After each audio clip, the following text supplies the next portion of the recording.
Okay, I'm trying a new setup to see if this works better, because if I use my other camera I have to put it straight to my computer, so I'm hoping that by doing it with my phone I can save it and then learn to edit it. So I can do more videos, because at the minute I'm just not comfortable with keep doing live videos, because I can't relax and enjoy what I'm doing. Even this is a bit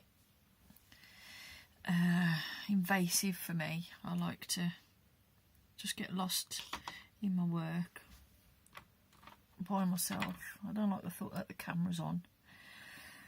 But I keep getting asked about more videos, so I'm going to try and get some done.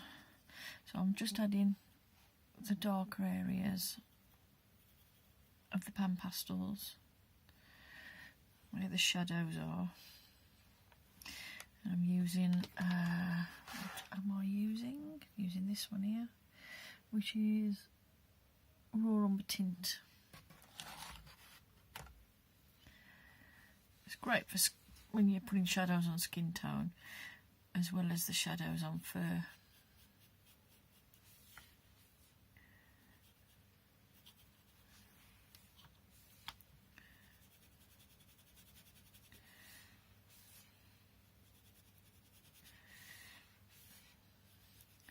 I'm putting down these base layers to build upon with the pastel pencils.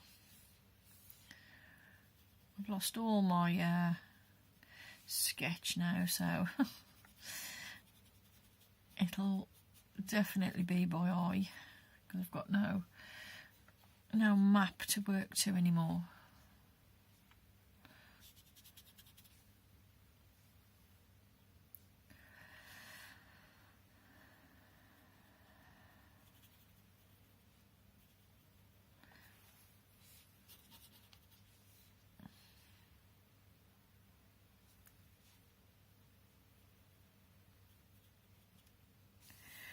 Put in some of these shadows and then can highlight it back up with white where the ears are coming over the top of the collar.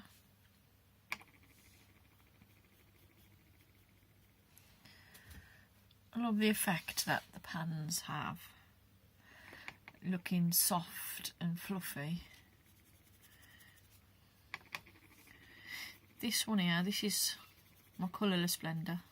It's not looking very colourless on this paper, is it, boys? Because it's grey, but on paper it looks slightly off-white. It's like a creamy colour. But this is working well for an undertone for the white.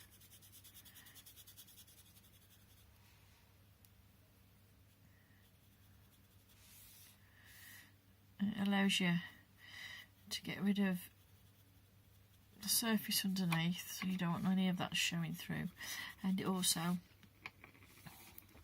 lets the pencils glide on the top a lot better.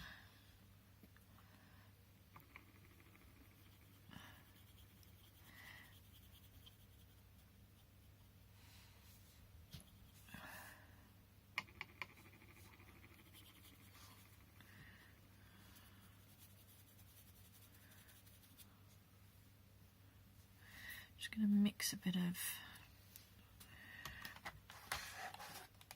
this one here, which is burnt sienna tint. Mixing that one together with the raw tint, because this is a really pale ginger tom.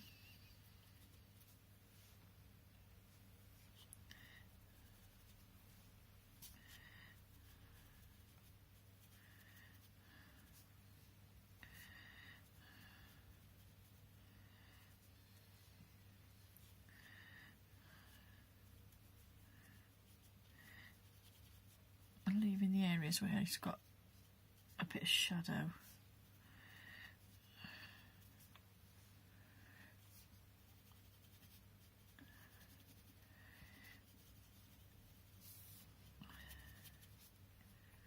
going to blend that.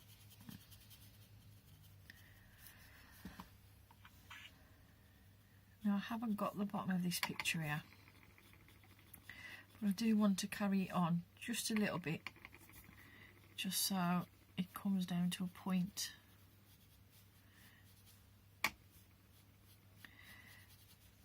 To finish the portrait off, so I shall just use a bit of artistic license and make that bit up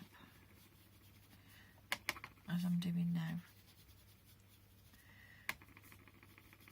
I want it to sort of swoop like that.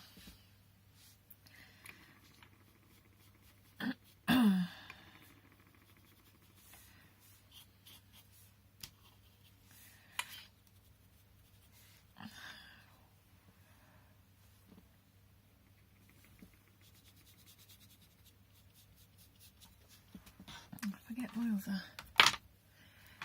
pointy one.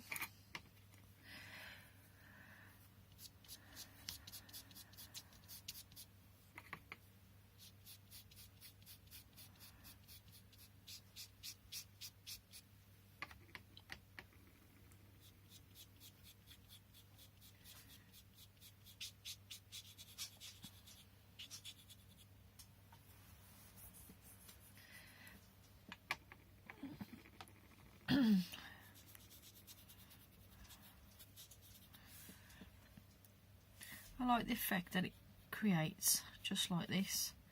If I wasn't such a detailed person, it'd be nice to leave it just like this, because it's just so fluffy with a little bit of detail on, but overall this would be a nice effect. But I just can't. It needs to be so much more.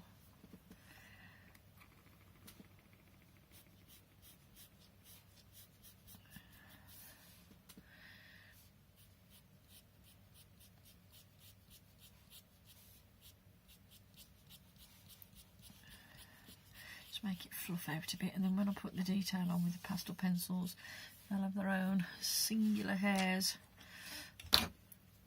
like this sort of thing.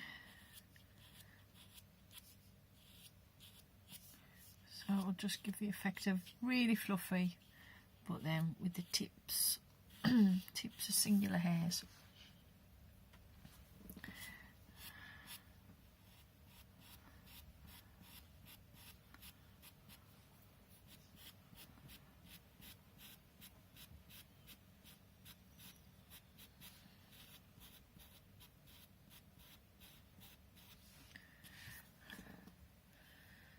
Nice doing pastels onto a dark background as well, because the white just, you don't have to work so hard on trying to get the white because it stays white on its own.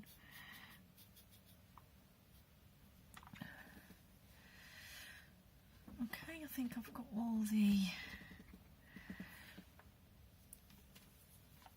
base in.